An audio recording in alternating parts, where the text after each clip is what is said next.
Hello everyone and welcome back to my channel. Today I will be showcasing a card that I created using contents of the Simon's Stamp August 2024 card kit called Graceful Flowers.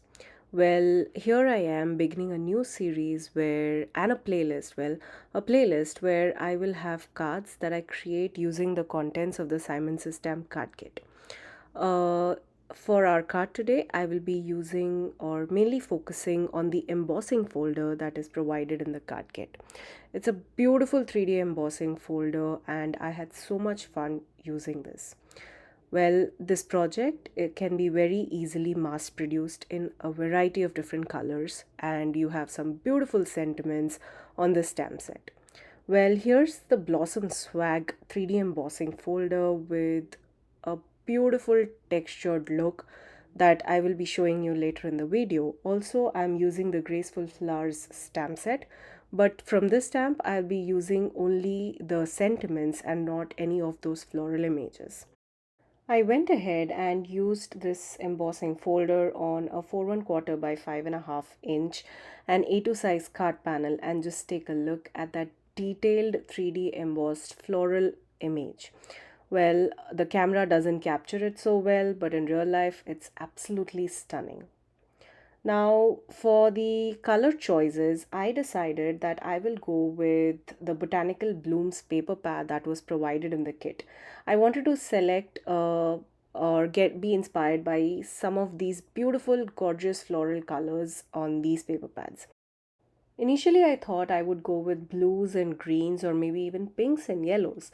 But it was not until I saw this big flower on this pattern paper I decided I should go with pinks and purples. I wanted a seamless transition between both these colors. So I used my go-to colors here for ink blending, which are the Simon's Stamp Positively Saturated inks. For my pinks, I have Peonies and Carnation, and I used Amethyst and Orchid for my purples. These inks, they blend so beautifully. Well, it was at this point that I decided that I wanted a slight border all across my front panel. So I went ahead and cut this panel to 4 by 5 1/4, which is slightly smaller than an A2 size panel. I then ink blended purple on the bottom of this panel and pink on top. Initially, I thought I would keep it a little on the lighter tones, but then as I was coloring and this 3D embossed image was picking up the color, I decided I might as well go a little darker and heavy handed with my coloring. So here I am with this beautiful panel, and I colored just around the edges and left the center white. That is where we will stamp our sentiment. I placed my panel on the stamping tool. Usually I would just use my magnets, but since this was already colored and all it needed was a stamped sentiment, I decided I didn't want to take any chance. So here I am applying some adhesive on the back of the panel, which will hold the panel in one place just in case I decide to stamp the sentiment twice. Now, if you don't have a temporary adhesive, you can use any normal double-sided tape too. All you need to do is run some anti-static powder tool over it, and that will remove some of the stickiness and your panel won't stick to the stamping tool.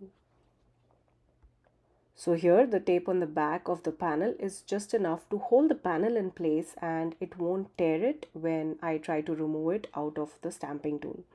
I stamped the sentiment which says wishing you the best twice using VersaFine Onyx Black ink.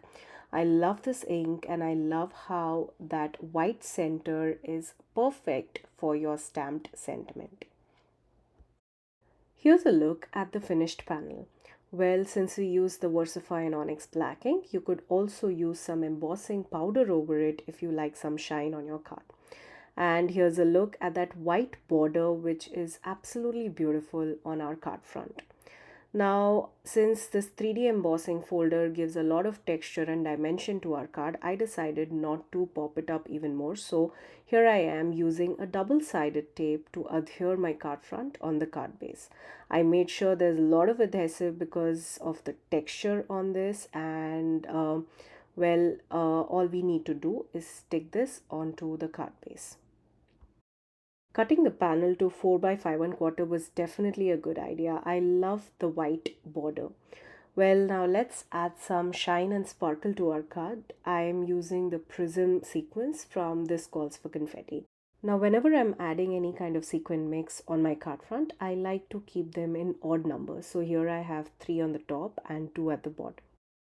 Here's a look at the finished card. I love how this turned out, and well, it was so easy to create. All you had to do is emboss a white panel and add some beautiful color to this textured background.